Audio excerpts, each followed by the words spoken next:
Joy Catherine Ham, Brian Wilson, Brian Neiman, today's newsmakers, and you. The Morning Majority, 6:30. WMAL. Good morning. It's 8:37. Where were you at 1:51 yesterday? What was your experience? We all have talked about it all morning long. But imagine if you were getting ready to do one of the most important newscasts in the country's. You know, it's a special report with Bret Baier. Mm-hmm. That's an important show.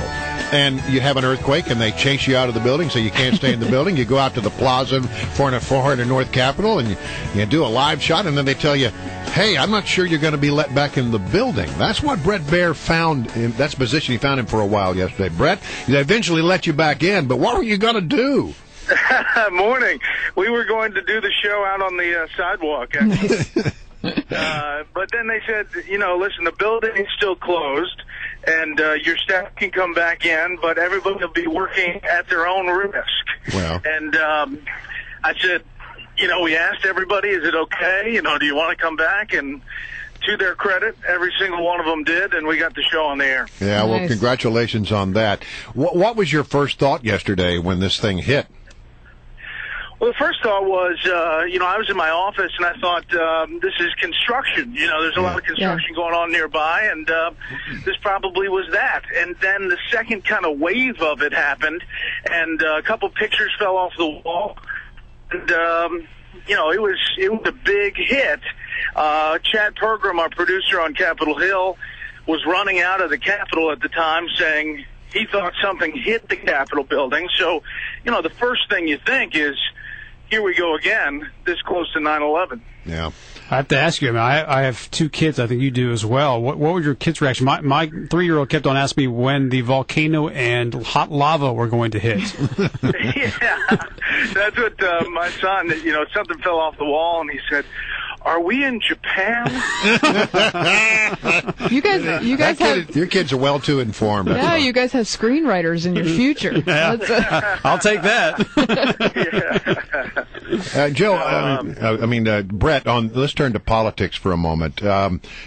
The one thing that just keeps bugging me about politics right now is I keep watching Joe Biden. He's been over in China, and he's said some incredible things that he doesn't want to second-guess the one-child policy in China. Far be it from him to do something like that, though many in this country find such a thing morally repugnant. How many times does Joe Biden get a pass? Yeah, they put out a statement yesterday saying that he wasn't endorsing one-child policy and, trying to clarify his statements. Clearly it was picked up by a lot of folks, and the phrasing he used seemed to say it was okay or understandable or and maybe short of an endorsement, but kind of weighing in on it, and that raised a lot of eyebrows. I think off script, Vice President Biden has a lot of interesting things that sometimes pop up, and you're right, oftentimes they don't get picked up. I can only imagine, Bret, if it were a Republican vice presidential candidate, person who was saying these things, whether or not they would get such a, it's just Joe. Would that have happened if Dick Cheney went off the rails and said things like that? Yeah, we often do that prism of what would have happened if this had happened in the Bush administration on the panel, and oftentimes it's an easy conclusion. Yeah, all right.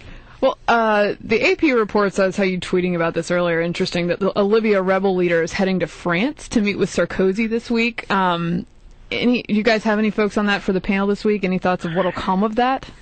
Yeah, it's really interesting how this is developing. The fact that this is not over, you would think after the first day, by some of the coverage, that the celebration had begun and it was already turning.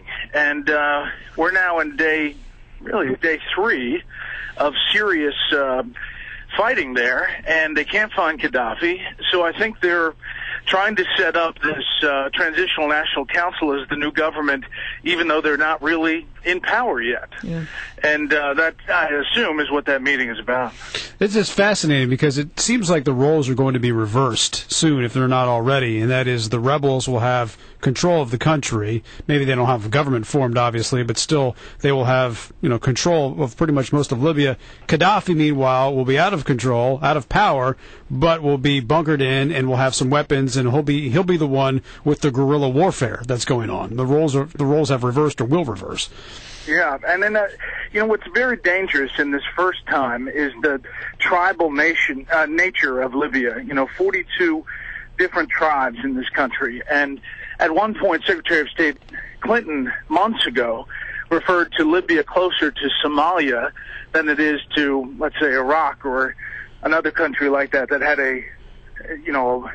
just a sectarian divide, but one that was controllable. The question is whether all these tribes buy into the TNC, the Transitional National Council, and how much sway they'll have over the entire country. You guys talked a little bit about this last night. I'm just curious if you've got any more information about the concern of WMD, or at least chemical/biological weapons in Libya, where they may be, if we have any idea where they are, and who's got a hold of them. Yeah, they had a stockpile, allegedly, of sarin gas and mustard gas. And originally the State Department had said that they believed that a lot of it was incinerated or under control. Now you hear the State Department saying it is a concern.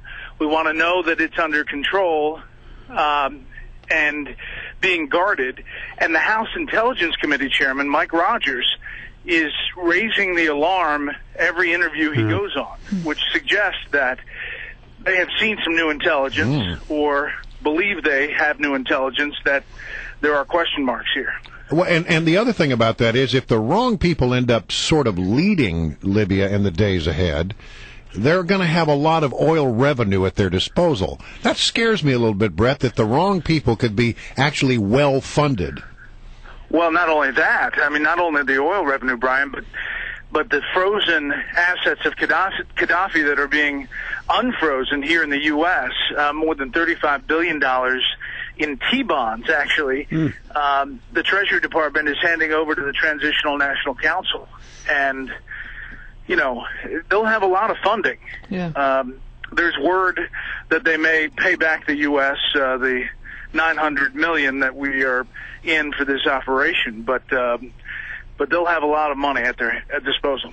Bret, I want to ask you about, you spent some time in North Carolina. A lot of people don't know. You were my hometown newscaster. Really? I didn't know that. Yeah, I've been watching. Cool. How about that? I've been watching Bret for years. WRAL. Yes, possibly a Category 3 or 4, sort of heading toward the Outer Banks. Have you had experience in those situations? I know he has. Many. Yeah, I've covered, I think, 14 hurricanes. Wow. About to be 15. Yeah. Suit up. You need to go out to the Outer Banks. I used to have this blue rain slicker that became legendary. Whenever I put it on, people were saying, "Oh my gosh, here we go again." But yeah, listen, it's been a while since the Carolinas have been hit directly, and it looks like it's heading that way. They've got a lot of experience, as you know, shoring up. But Category 3 could be Category 4. That's a big storm and causes a lot of damage. Yeah, and there is a scenario in which it sort of runs up the Chesapeake Bay as maybe a Category 2.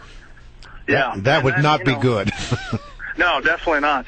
I am actually next week, barring any major change, heading on vacation to Florida for the entire week. There you go. Well, stay safe wherever you're on vacation. Florida looks like a good place to be, actually, with all the hurricane. Thanks very much, Well, enjoy Bret. your vacation, man. You deserve it. We'll see you guys.